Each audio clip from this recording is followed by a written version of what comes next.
Welcome back to the channel, guys. So, if you have kids, chances are they're obsessed with making slime. So I got to thinking the other day, I wonder if I could use this to color plastic worms. So I gave it a shot, and it worked really well. You only have to use a tiny bit of this stuff. So today, I'm gonna show you what it looks like mixed in plastisol. Let's see what kind of baits we can make out of this.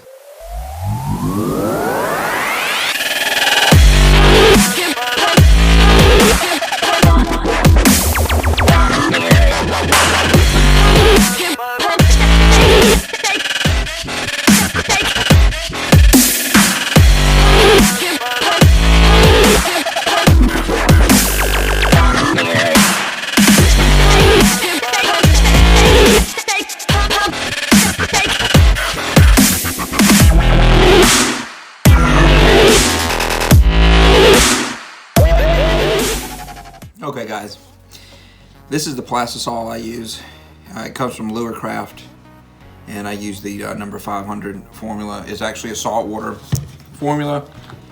I use it for fresh water. It works out for me, and I also put a hardener in as well.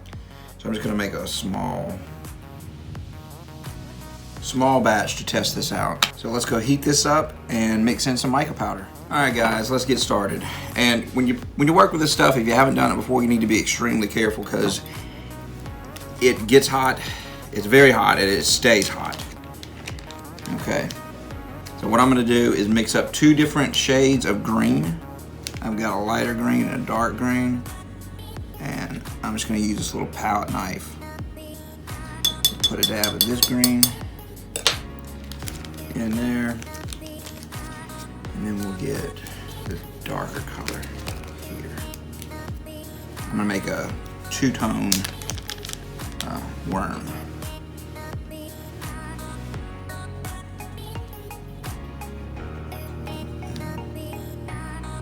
Okay, so there we go. And I'm gonna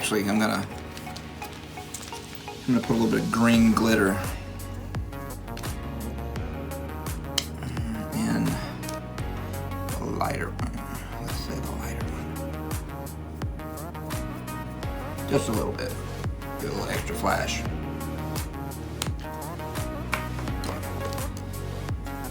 Go ahead and mix that up.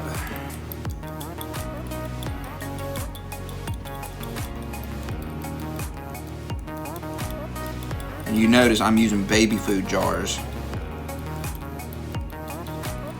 What I put my plastisol in. I work in small batches, so this just works really good for me.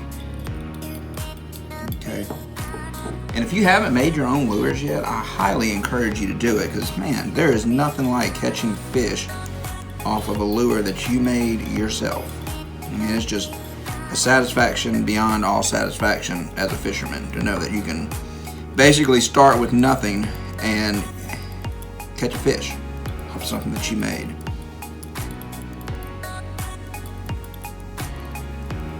So I got this mixed up good here. It's actually cooling off on me a little bit, so I'm gonna heat it up. So I want to talk to you about how I heat this up. I use a microwave to heat it, and what I do is I do 18-second intervals at first. I stir between each one, and then whenever it starts getting thick, I start heating in 12-second intervals, and always stirring in between. Okay, this is ready to pour. I'm going to do my dark color first, and then we'll put the lighter color on top of it.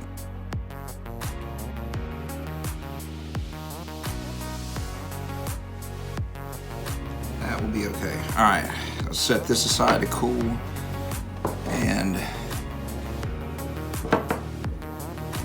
I'm gonna heat this back up, keep it nice and liquid, and we'll be able to get another pour out of it. We are back. So let's pull this guy here out of the mold. I'm gonna set aside right there. Go ahead and pour this in, and we'll do just like we did last time. We'll hit it first with the darker color, the darker green, and then we'll go back in.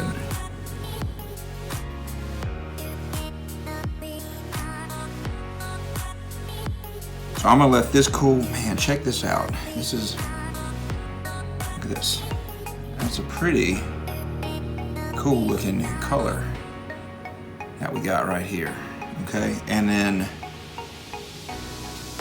I'm gonna let that cool. I think I'm done with this lighter color right now, and I'm going to reheat or keep this darker green color heated, and I'm gonna throw in a bunch of red glitter on this because I think that's gonna look good. This guy back out of the mold. These things, they dry off, or they harden up almost instantaneously. So even with working with just one mold, you can actually make a pretty decent amount of lures fairly quickly. Now I'm just gonna put this red glitter in here, like that. And then we'll put a little green in there too. Why not? It'll be our Christmas lure.